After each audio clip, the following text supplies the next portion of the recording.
Hi, my name is Cindy Rang. I'm Brianna Matzkus, and today is FabriChat.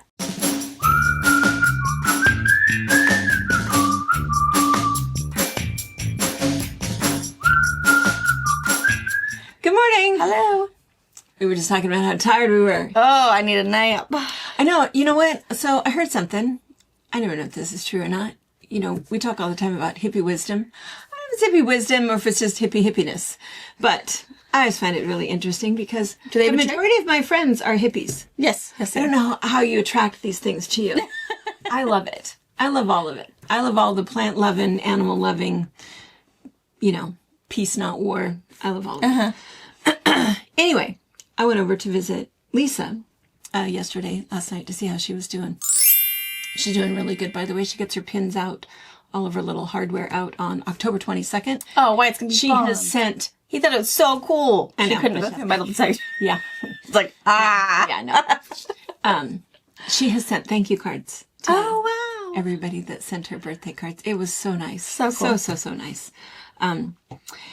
Anyways, so we were sitting there chatting and I'm yawning. And I said, oh my gosh, I'm so tired. I don't know why I'm so tired. I've just been tired all day, a couple days now. And she says, oh, well, everybody is. Oh, is there like a waxing moon? Planet alignment weird thing happening? More than that. It's because it's the full moon. They make you tired? Apparently. I think the full moon makes you do some crazy stuff. Well, that too. She said that, oh yeah, absolutely. She said the full moon. She said it makes everybody tired. She said it really affects you. And for some people, it makes them a little bit wackadoodle crazy, you know, which is why we call it, you know, lunar. Or where the word loony comes from. But she said, oh no. Most people, it makes them, she said, especially women. Oh. Makes them really tired. I said, oh. I said, well, that's clearly me. Once, sometimes twice a month, I'm like so exhausted, I can barely do anything. She says, yeah, it's full moon. Just go with it. Rest on the couch. Don't do anything. It's movie night. It's full moon. Only if. And everybody else gets the same memo. I know. That's what I said. It's like, but. If the full moon lands anywhere close to tax day, we're moving that. Delayed. And no late fees required. I know. There's just too many things that I can't just take the day off. Right. I've said that to her so many times. She says, but aren't you the boss? And I said, what does it have to do with anything? I work harder than everyone. I'm the one going to jail. I have something else. Yeah. Exactly. Yeah. So anyway, I was excited to find out that it was a big old full moon, and that's why I was tired. Good. We have good reason to be. And I'm still tired. You're tired. Still tired. Yeah. So anyway, I'm going to blame it on the moon from now on. There you go. Yeah. Just when I finally figured out what's the other thing? No planetary Saturn. alignments. Well, there's that retrograde. Too. Saturn in retrograde. I still don't know what that means. Well, why you're tired? I get that part. That has nothing to do with being tired. Oh no, that has to do with miscommunications. Oh, I don't know. Anyway, it's just really fun. Don't come at me. It's just really fun. It's like the Farmer's Almanac. Farmer's Almanac is real. I don't know how they know, but they know. They have good. We're going to have a lot of snow this year. They should. The Farmer's Almanac should be the head of our meteorologist department. Because I could be. I know. I could guess the weather. I might not know a cloud formation. It's like it is a 30% chance of rain. I know. They never get it right. Although, you know, now what they say is it's not, let's see, the whole percentage thing is different. Backwards. It's 30%. It's not going to. 30% of this area. Yeah. Might have rain. Not, you know, I don't know. The chance of. I never even look at it. You know, Paul looks at it all the time. Oh, it's going to be 74 degrees today. Robert no, it isn't. Who told you that? Yeah, Robert does too. And really, he's looking for the chance of rain part, not necessarily temperature part. We get to stay in. But chance of rain. You know, any of you guys that have been out here, or some of you guys that live out here. It can rain with the sun shining. And not a cloud in the sky. Not a cloud in the sky. And it might only rain for like 2 minutes. Yeah. You know, I think I've told you guys this before. Janine and Chris and Pa and I were sitting out on the deck, sitting there just finishing up dinner, and all of a sudden it starts to rain, and they go, oh, should we go in? No. It's fine. Give it a minute. Just a second. And sure enough, by the time we would have stood up and carried the plates in, it was done. That's how long it rained. Yeah. It's just, you get 10 inches per year. It's a drizzle. Yeah. So anyways. Anyway, so that was kind of fun. So that's why we're tired. And, you know, there was some other little weird, I had like 5 different like weird little things I was going to tell you about.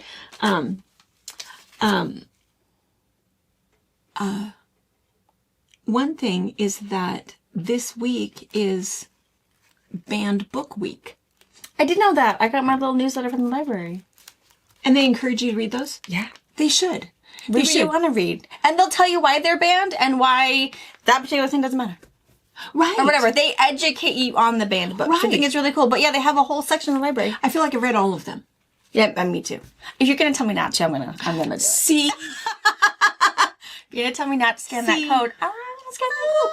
What's going to happen if I push this button right here? What do you mean not to? But That's why I want to. I'm going to do it. What's pros and cons? I think that's right. I think that all of those banned books, I mean, I have a couple of thoughts about it. One is that I think that now people with all of their phones, kids, that can see nudity, social media, foul language, all of that kind of stuff. You know, I don't, you know, I think that the books, I mean, a kid are the least of our problem. Yeah. Yeah. That's A kid reading is the least of our, the least of our problems. not that big of a deal. Yeah. So I think that's one thing. I think the other thing is as soon as you tell them that they can't read it, they're going to wonder what they're missing and they're going to find the Cliff Notes for it or the video version of it or whatever. Right. You know, and I do think it's funny because one of the ones that I'd written down, Animal Farm is a band. Oh, you should read it. You know what an allegory is where the whole book is, it really means something different. So it's all about society and, you know, who's in charge and, you know, what, how people behave in society. So it's a really, I think it's a really interesting book, and I think it's such a good example of an allegory. Whenever I hear that word, that's the one book that I think of. I think there's been others, but not one that I can think of. But I remember in English Lit, that was one of the books that we read. And also, To Kill a Mockingbird. Really? That's in the banned book? Yeah. We read that in high school. Yeah, and I think racism was gross back then. We all agree with that. It's history. We all agree, right. Let's not repeat it. Let's learn from it. Right. Right. I think it's okay to understand, you know, to understand what it was like, you know, and not repeat that. That's right.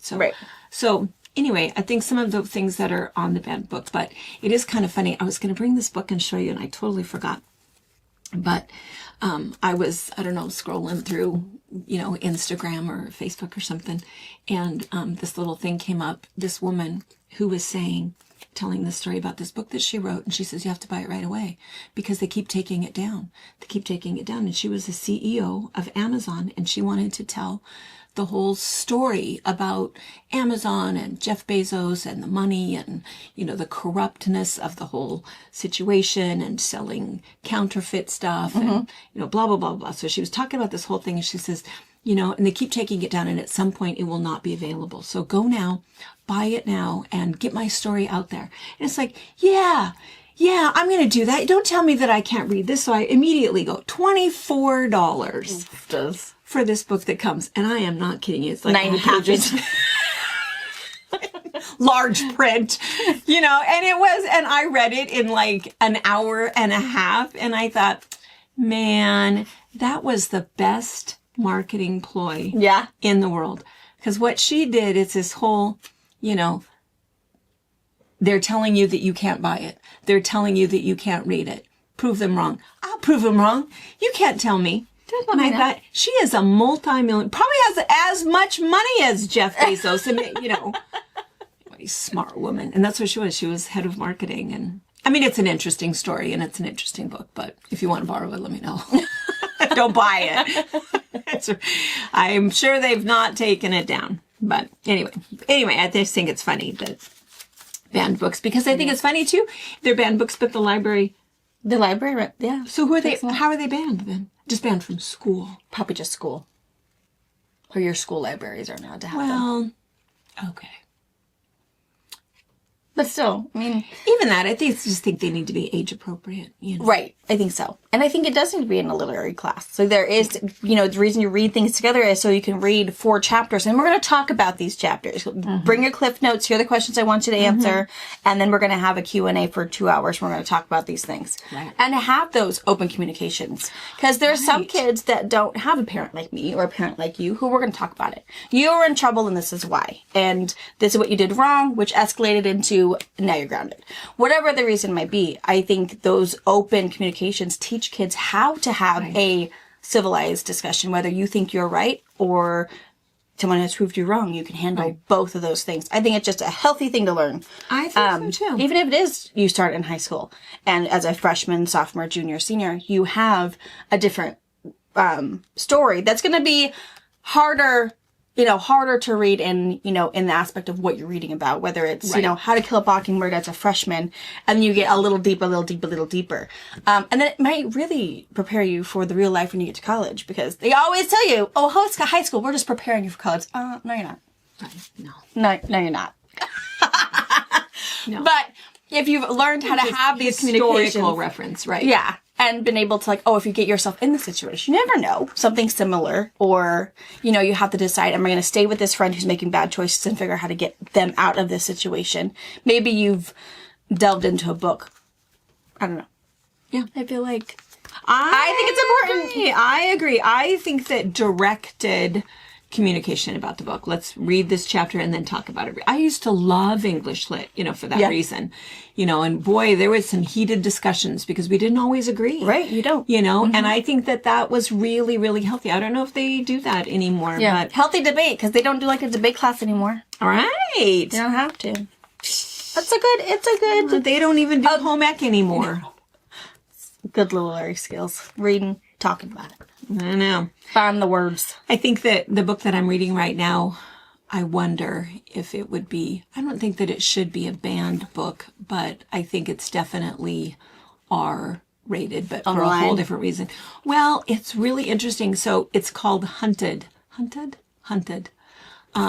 And I can't think of I'm not sure that I can even pronounce the author's name, but it was sort of funny because what had happened was, I think I have 8 books in my queue that I've asked for and I'm waiting. I'm, 20th in line or 80th in line or whatever.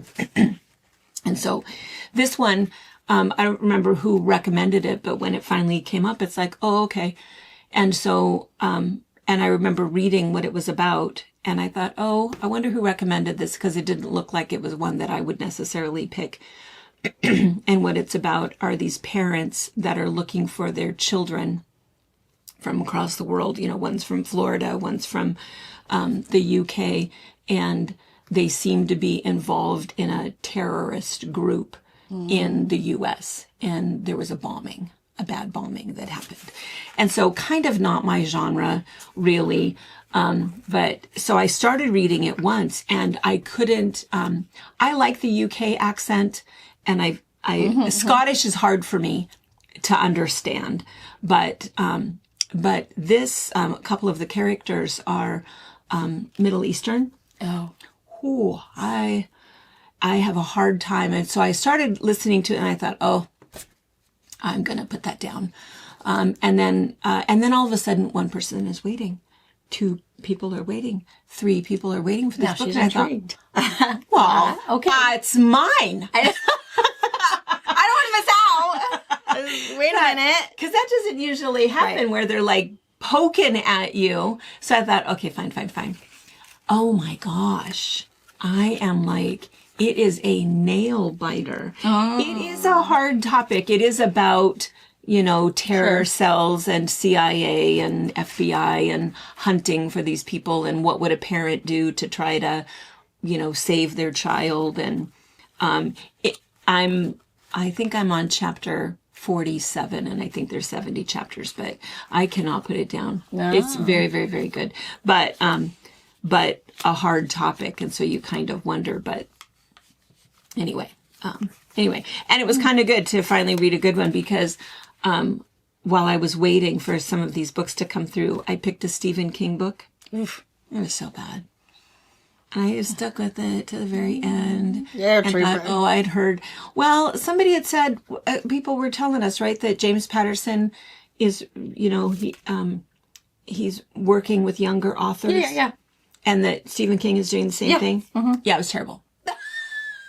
Can't remember the name of it. It was so bad. So gory and just gory. Just terrible.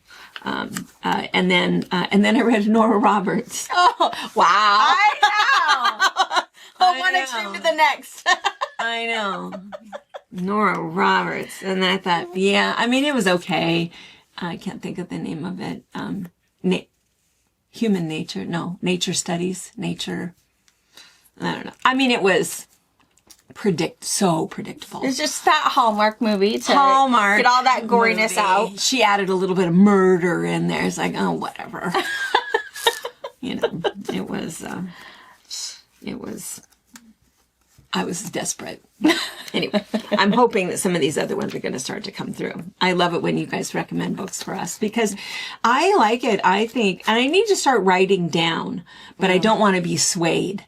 In case I don't like it or whatever. Sure. But I need to start writing down. Lori is really good about recommending really good books. So anyway, let's see. And speaking of that, Lori, and I have a list of questions here, but Lori was somebody who sent some information because one of the questions that kept coming up last week we were talking about spiders a bit. So a whole bunch of comments about that. So we were both saying that we can't tolerate spiders at all, not even a little bit. I don't even want to look at one. But if it came to mice or a snake, we don't want one, in our house, but it's not like terror, Not everybody agreed with that. A lot of people, it's like, nope, none, absolutely none, doesn't matter, and no snakes. But also I think there is a difference between rural, and what we have bull snakes. Bull snakes are nice. Yeah, you want a bull snake living underneath your patio. We do have rattlesnakes. Well, we have those too, but you have to be in their area. They're not going to come to your house. Yeah. Sometimes you might find one in your backyard, but again, toss it out. It's no big deal. Yeah. But if you have a bull snake living under your porch, it's a good thing. Yeah. They will eat all of your mice. This is as good as a cat. It's as good as a cat. Mm-hmm. Yeah. Maybe better.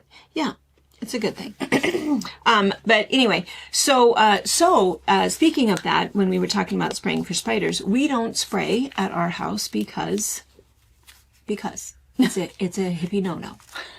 Mom, bees, bugs. Bees, bugs of any kind. Don't want to hurt the bugs. And that's why twice a week I am brushing off my house because of cobwebs. It is gross. It's super, super terrible. And so two-part thing here. One is everybody wants to know, not everybody, but a lot of you asked, what do you spray on your house? Oh, Robert does Tempo. He also has a spray license, and so does his dad. So I don't know if that you can get Tempo everywhere. You might have to have know somebody, or get it professionally sprayed. But Tempo is what we use. We do it two times a year. We do it early spring, before we rake up the leaves. We do it all over our house, and we have one really big shrub that we spray off just because he's just guts. You can also, and then there's something I was going to ask him. He sprays our grass for the little bugs that are on the grass. He sprays those for me. Gonna drive me crazy. And I don't remember. I want to say it's not, it sounds like erythromycin, but it's not, because I know, that's not a chemical. Azithromycin. Yeah. I don't know. I remember hearing it too. But, so Lori, part 2 to this, Lori sent an article about vinegar. Oh, yeah, I read that. I might try it. So, yeah. So I, of course, don't spray my entire deck. Robert just does, the seams kind of thing to keep that boundary. I wonder about that, though, I feel like I need to do a little bit of a test because it's acetic acid. So do you think that it would do anything to paint? I've never heard paint. Because they said the article said to take your vinegar and mix it 50-50 with water and spray it And it would work really, really good as a spider or bug repellent. And that you could spray your house, spray your whatever. You don't necessarily want to spray your grass or anything like that because it will kill. That'll hurt your grass. Yeah, vinegar will kill plants. Yeah, because I'll use a vinegar solution like around my lilacs. Yeah. So I can kill whatever weeds are there without Robert having to we use vinegar. kill my lilacs. Yeah. Yeah. Yeah. But anyway, so anyway, I don't know. So How long does the smell last? I don't know, but do you think that's a bad thing? Well, To smell pickles? I mean, in my house, it's either marijuana or it's pickles, I guess. That's true. We live right next to a farm. Yeah. Who, picks and does whatever. Camden's farm. So I don't know. I would think it would smell like pickles. All the time? There's a lot of pickles. Maybe. Because it'd be a good thing to spray the deck. But I don't know. We have to try it. Couldn't hurt anything. Try it. Can't hurt anything. Anyway, It wouldn't hurt the dogs or anything. Right. And it doesn't hurt. Yeah. Yeah. It's supposed to be a safe. We use it. We'll use it for where the grass comes up in the walkway and stuff. We use it there. Yeah, and, it's totally safe. But Because Robert will spray it at like dinner time, and then the kids will be in until be at home, maybe from school the next day. So it's by the time they're out there, they're not going to be able to get into anything. But yeah. interesting. Okay. All right. So we had a whole bunch of other questions.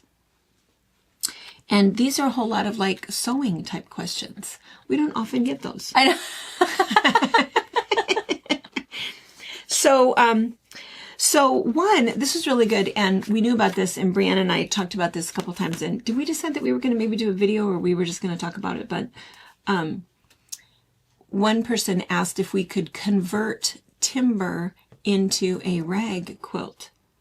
I mean, we could just talk about it, because I feel like there isn't how to do it. Yeah, because a rag quilt. I almost wonder if we should show it. Well, I have a rag video, a rag quilt tutorial on the website. So it's the same idea. Because a rag quilt is essentially an inverted seam.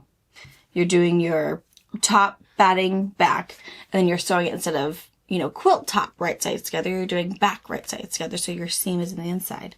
So it would sew together the exact same way your pattern is. And since timber is really kind of a quilt as you go, essentially. You're starting with the center and you're just doing a log cabin all the way around it.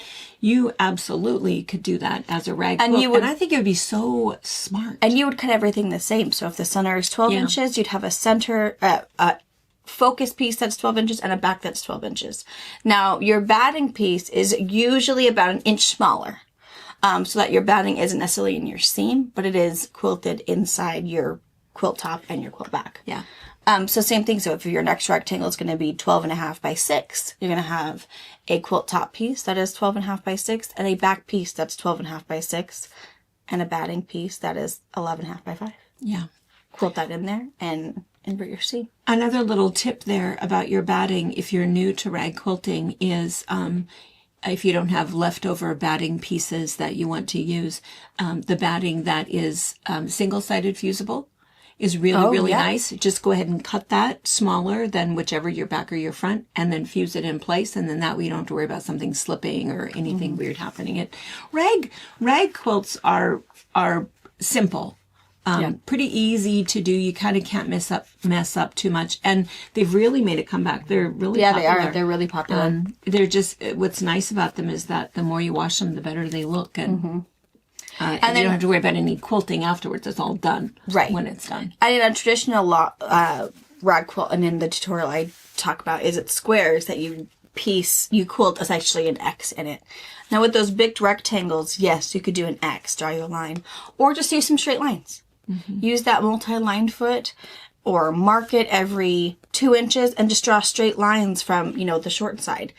Quilt it however you want to quilt it. Put as much, but you need to do something to stitch those layers together, because that batting is not attached anywhere else.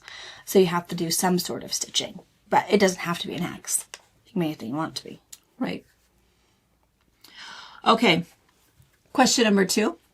Can you crochet around that double-sided minky, or is it too stretchy?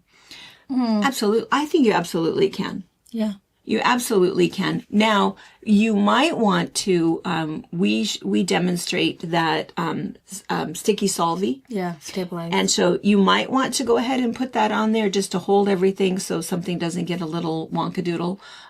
But you'd be perfectly all right. I think it'd be absolutely easy to go ahead and do that. And then, of course, once you're done, that sticky solvy is water soluble, so it'll all wash out. So yeah, you could totally do that. I also think, though, that you're going to want to pick an appropriate size yarn. You know, I don't know that I would pick anything super tiny. Right. I mean, Go sometimes chunky, those little, not delicate. Yeah. Do something a little bit bigger. Just because you're going to want to come down far enough wherever you make your hole, and you're going to want them to be far enough apart. And so I think you'd want something. I would probably chunky, stabilize it, but I am also a tight, knitter and crocheter. So I feel like I would pull unintentionally. Yeah. But if you're light-handed, maybe you wouldn't have to, but I would stabilize it. Totally. Again, just a 1/4 inch, half inch. I think it would totally work. And it'll wash totally out. Totally work. Test it, on something small. Make a little Barbie blankie. And test it. But and not because it wouldn't work, but test it so that you understand, what yarn you want to use and how many stitches you're putting in between there. And maybe try a couple different yarns. Just have some scrap yarn and see what you like best. Yeah. Good idea. Let's see. And this is a tough question. Let's see. Somebody wants us to suggest a pattern for putting a large panel on point. Well, you have your little 3-seam magical one. That's pretty cool. I almost need to redo that. That was that. You guys know the one that we're talking about with that great big. Is it a dahlia? What is that thing? The big Hoffman panel. The big Hoffman panel, and I cut it in half, and that was 6 years ago, and that was back when we were filming everything on the iPhone, and we lost a weird little clip. So there's one whole section where it's like, wait, what happened? Wait, what'd you do? How'd you get to that step? And so I do need to at some point redo it, but I've not been too pressured for it because I think that those dahlia patterns, panels are, they only occasionally, I think the last time we asked about them, there was only 2 colors that were in stock. One was the poinsettia, and I don't remember what the other one was. So I thought, I don't want to get everybody all excited about a quilt that, is not ever going to look like that. But anyway, that is one where it's just really simple. And basically all you're doing is you're taking that great big panel and you're taking 2 squares that are the same size.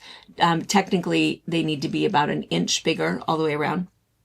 So if you're a great big panel that's, say, 42 by 42, then take 2 squares that are 43 by 43, cut them in half on the diagonal, and then what you're doing is you're making a block on point, right? So you're just adding your triangles to either side, and so you've turned it. And then once you've done that, your bias is on the inside, so you don't have to worry so much, but then just put your border on it and do whatever else you were going to do after that. So pretty simple.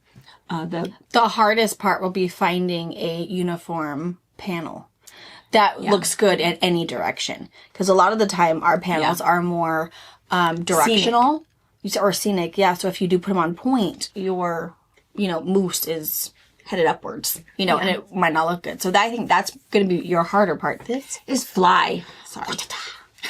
I'm going to go grab a fly swatter and just put it next to me. And he's moving so slow. He's in my hand. We could catch him.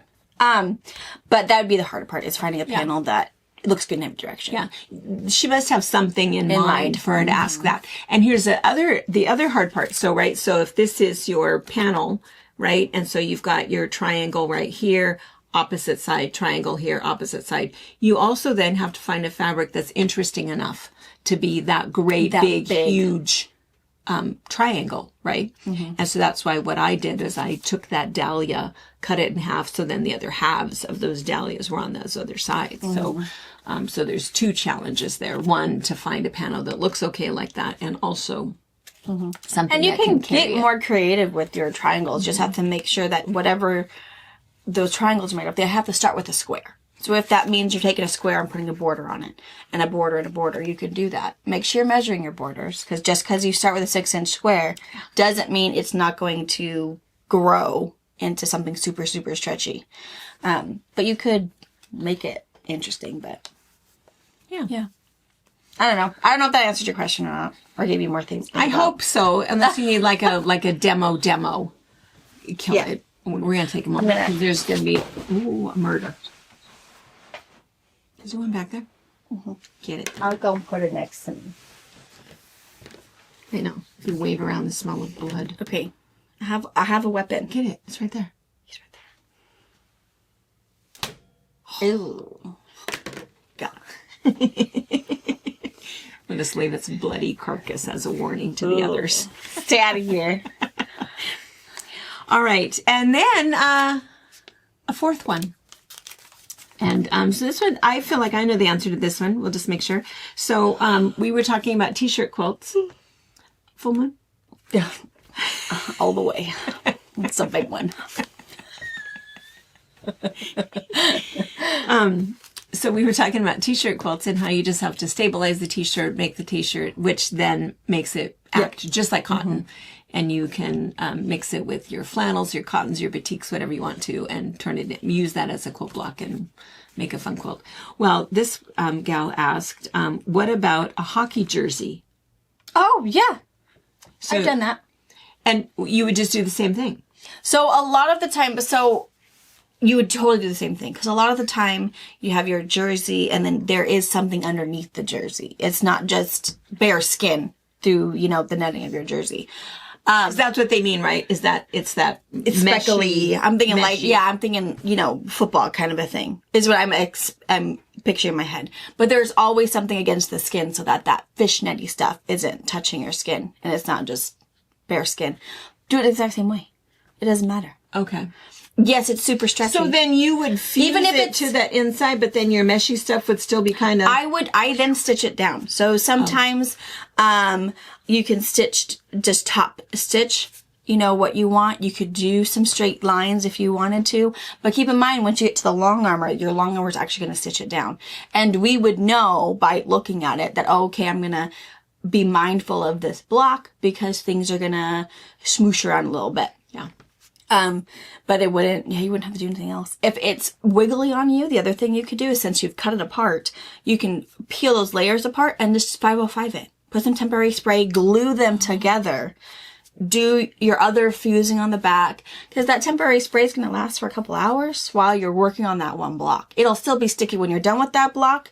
It just won't be sticky when it gets to your quilter. But at least you have it tacked down where you want. Even if you want to stitch a little X on it. Do something else you could, but keep in mind your long armor is going to quilt right over that. But you could totally do it with that. It wouldn't matter. Even if it's a soccer jersey that's just like spandex. Works the same way. You still have to fuse it to stabilize it. Using 911 FF is what we like. A non-featherweight woven.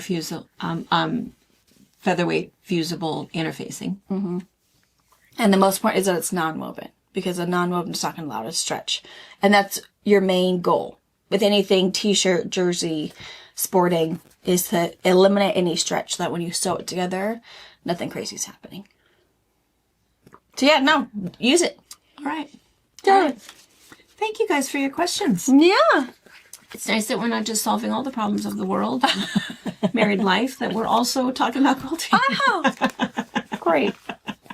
I think people are getting, it's now time to start finishing up or starting all of those Christmas gifts. That it's just so fun to think about something that's very personalized that we really want to make. And yeah. And even planning those winter weather projects because we aren't going to be outside. There's no garden to tend, anything like that. And snow shoveling is not on my duty list. No. So there's other things that I can do after the crock pot is set. That's right. That is right. All right. Let's see. I think that was all... everything on the list. Everything that was on our list to talk about. That was super burning, but we love your questions, so that's great. Let us know. Yeah. And then, as usual, I'm wearing my shirt again. I know, pretty soon we'll have our new shirts. I know, that'll I'm be excited available. about those. They won't be available online until October 23rd, 5 p.m. Yep.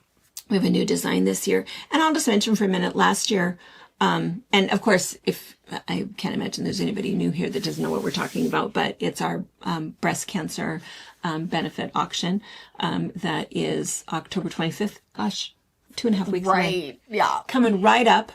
And it will be live at 5 p.m. on that Saturday night, but 2 nights before at 5 p.m. on Thursday, the 23rd, we'll have our buy now items, which is the largest quilt sale you will ever be part of. Quilts and bags and lots of kits, all very, very good priced, to raise money. We want to raise over $55,000 for our 50 recipients.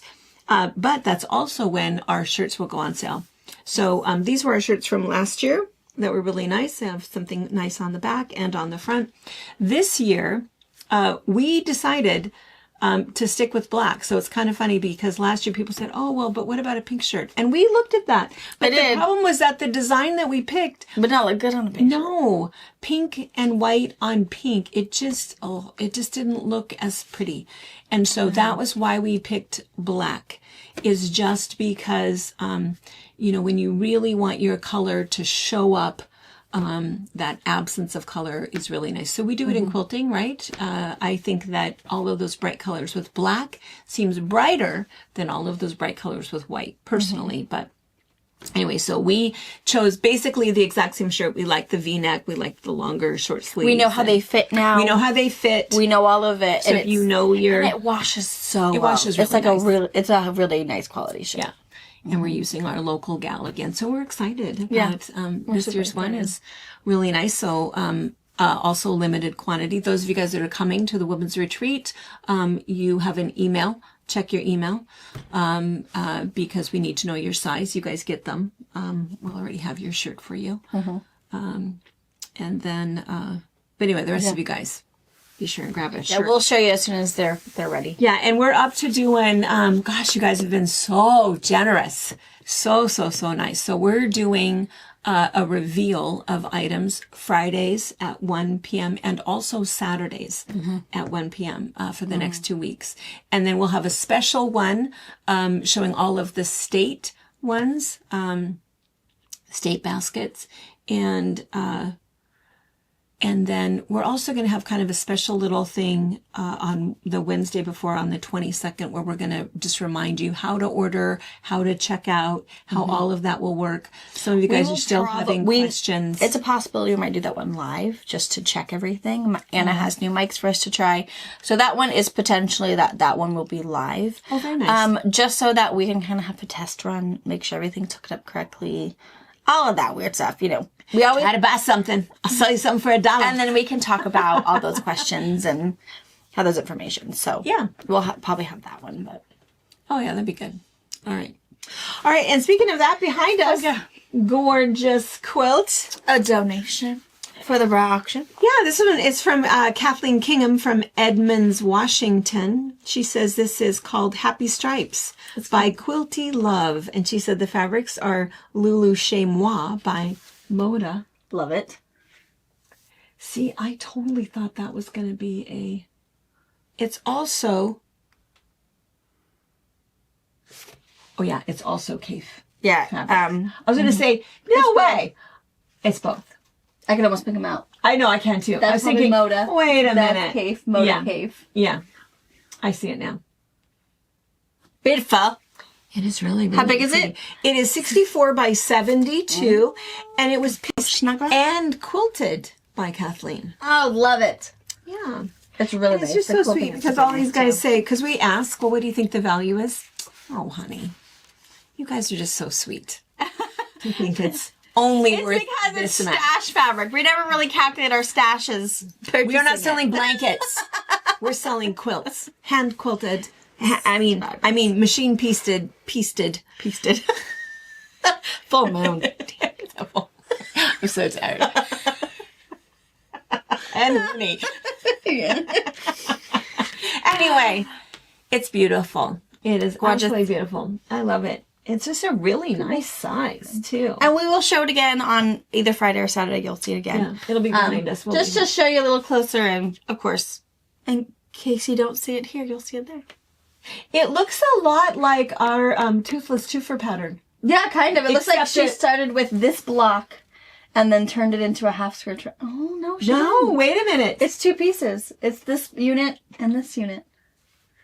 It's cool. What's the pattern? Happy Stripes by Quilty Love. It's this pattern. No. It's this. This is the block right here. Right here. Yeah. This is the block.